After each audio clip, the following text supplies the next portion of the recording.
to who we are. See, we're the human beings. And it's very important because we all know how to say the words. We know the terms. I know we know the terms because they taught them to us. They programmed this to us. And the words, human beings. But our relationship to reality is in that definition. So human, the bone, flesh, and blood, the DNA of the human. The bone, flesh, and blood is literally made up of the metals, minerals, and liquids of the earth. So we are parts of the earth. We are shapes of the earth. We're forms of the earth. This is the form that we are. All of the things of the earth have the same DNA as the human does. Everything of the earth has the same DNA as the human. Everything is made up of the metals, minerals, and liquids of the earth. But the shape is just different. And the purpose is different. And being, we have being. That's our essence. That's our spirit. And all of the things of the earth have the same DNA as the human has. So all the things of the earth have being. Spirit. And our relationship to power and reality is in that understanding of who we are. We are forms of the earth. And that's reality. Nothing will ever change that reality. What has changed is our perceptual relationship to reality.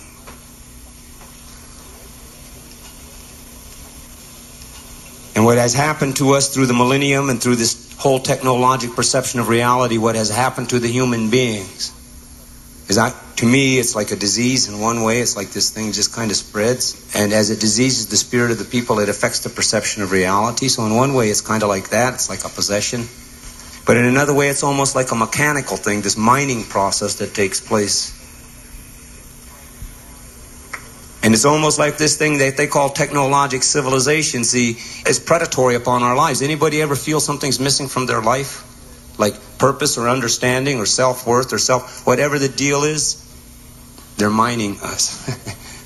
All right, they're mining us. And one of the objectives of this whole technologic civilized perceptional reality has got to do with erasing the memories of the human beings. Because we have a common collective experience. We are all the descendants of tribes. Back in the time of the original dream, see, we were all tribes and we were all the earth's children, and we all knew that the earth was our mother and that we were a part of a spiritual reality, see, because we had being. We understood that there was a spiritual reality and we were physical in a spiritual reality.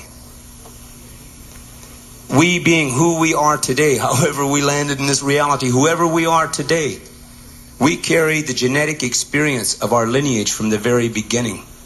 It's encoded in the DNA. It's like a genetic memory. Something about the experience of the journey.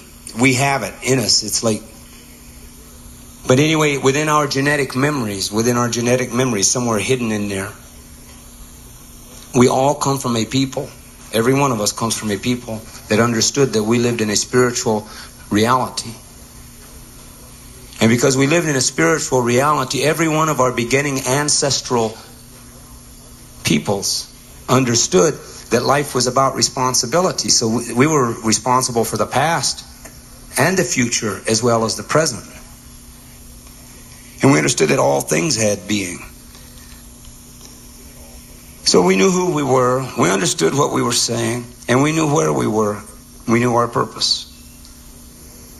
And this reality lives in our genetic memory because, see, as human beings, whoever we are, the individuals we are now, that experience is there. It's that 90% of the brain they tell us we can't use. So they're using it.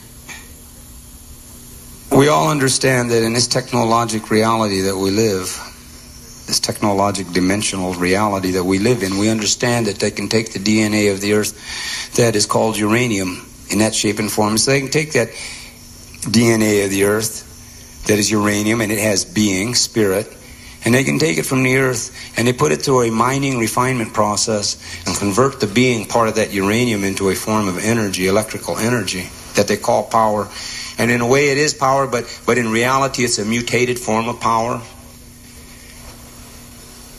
And after they do this kind of a process, then we know that there's toxic waste and that there's poison left over from it.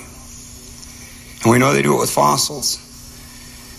Take that old dinosaur DNA and put it through the mining, refining process and convert the being of that DNA into a form of energy that runs, again, another electrical system. And that also leaves behind its pollutions and its things. See, so I think that they're doing it to us. Because we come from the same reality. We're made up of the same thing. Our shape is different. That's all. Our shape and our function is different because our shape is different. But you come down to the genetic makeup of all of it, or the majority of water. But water has metals in it. It has minerals in it. See, but I think as a part of that reality, see, that we're being mined. The being part of human is being mined. It's being mined by a perception of reality. And the people who enforce that perception of reality by indoctrinating it into every generation of human beings that is born. See, so to me, one of the purposes of this technologic perceptual civilization is that we are the fuel that runs it. And the poison, the toxic that is left over from the mining of the being part of human through the human, through the intelligence of the human. All right, all the fears and doubts and insecurities that we have in our lives within our own personal reality about who we are, the things that others don't see, that's the pollution and the toxic left over from the mining of the being part of human. That's the pollution that's left over, see, because in that kind of a haze, see, we don't see ourselves clearly. We do not see and recognize clearly who we are, and we're never encouraged to. We're encouraged to be good citizens, or good this religion, or good that religion, or good, good workers, good, but we're never encouraged to be real about human beings. In a way, we're never really encouraged to be good to ourselves. See, we're mentally and psychologically oppressed and manipulated so that we seek things to gratify ourselves, but that doesn't mean we bring good to ourselves. In the mining process, to me, it's the civilizing process itself. Because somewhere in there, it's like someone's eating spirit. Our spirit is being converted into an energy to run something.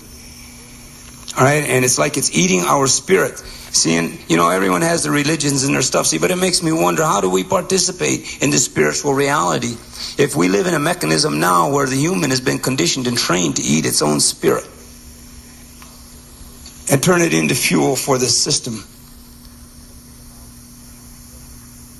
So life was about responsibility, and the earth was the mother. And at some point in the evolution of the human beings, another perception of reality appeared. And this perception of reality, it took the spirit away from the animals and all of the other things, and it started changing spirit into human form, the gods and the goddesses. So at some point in the evolution, see, it started to take the way the people prayed. But it has to do with iron and bronze and all these things starting to become mined. So it's like it kind of evolved in this kind of a way. It's like, see, in a way, religion emerged, but it was like a mining tool for the technologic reality that was manifesting itself through industrialization. But it became almost like a tool, see, because you got to go to the center of where the human being is, because all human beings want to know where we come from and where we're going, what's our purpose. So you've got to go there if you're going to mess with them. You have to go there to the very beginnings. The beginnings and the heart of the spiritual realities. So the God thing evolved, the religious thing that changed the creation story from being a creation story to where there was a new story, and this new story was that there was a male dominator God removed from the earth who owned everything because he made it. So he owned it. All right, now at this point in our common collective genetic ancestral memory, every one of our relations back in that time rejected this because life worked for them. Because the earth was the mother and the sky was the father. It's like the great spirit, the spirits, everything, it worked for them. They maintained a balance. They knew who they were. They knew what their purpose was. They knew their relationship to power. They knew everything about their lives. So it worked for them. But they were forced to accept this other perceptional reality through violence and terror and aggression. Same thing happened to the Indians here by the descendants of the tribes of Europe, happened to the tribes of Europe and their descendants. That's why they behaved the way they did when they got here. And this is where I think sexism comes from. I think it comes from our relationship to the earth. See, I think sexism was one of the mining tools, because when you're going to convince all of the human beings in whatever tribes that they're in, as you come into contact with them, you have to turn them against the earth to promote this male God thing, to alter the perceptional reality. So this is where sexism came. It came as a way because, see, as long as the people considered themselves to be the children of the earth and a part of the earth, they would not plunder the earth. They would not aid and abet or accept the plundering of the earth, because the earth is their mother. See, that's why sexism came in as a way, because in order to attack the earth amongst the human beings they came into contact with, they had to attack their perceptional reality about the woman in relationship to the earth and life. So sexism, so it was like a mining tool to help turn us against the earth and make the earth available for plunder. So in order to have all this experience get dumped down in our ancestral past, because it was all like what I'm saying is this mining process. As the technology grew, the ways and methods of mining remained the same, and it's almost like a predatory behavior. The behavior pattern never really changes itself. What the behavior pattern does is it just outlasts the generations. So after 5 generations are gone, the behavior pattern can be as predatory as it ever was, like medieval Europe. The behavior pattern can be as aggressive as it ever was, because after 5 generations, who's going to remember what was there? The terminology changes, the technology changes. So it's like there's this thing that's just kind of been, to me, right, that's a part of this civilization that it just kind of remanifests itself, but the continual thing is it eats our spirit, to me. Feeds off of us in some kind of a way.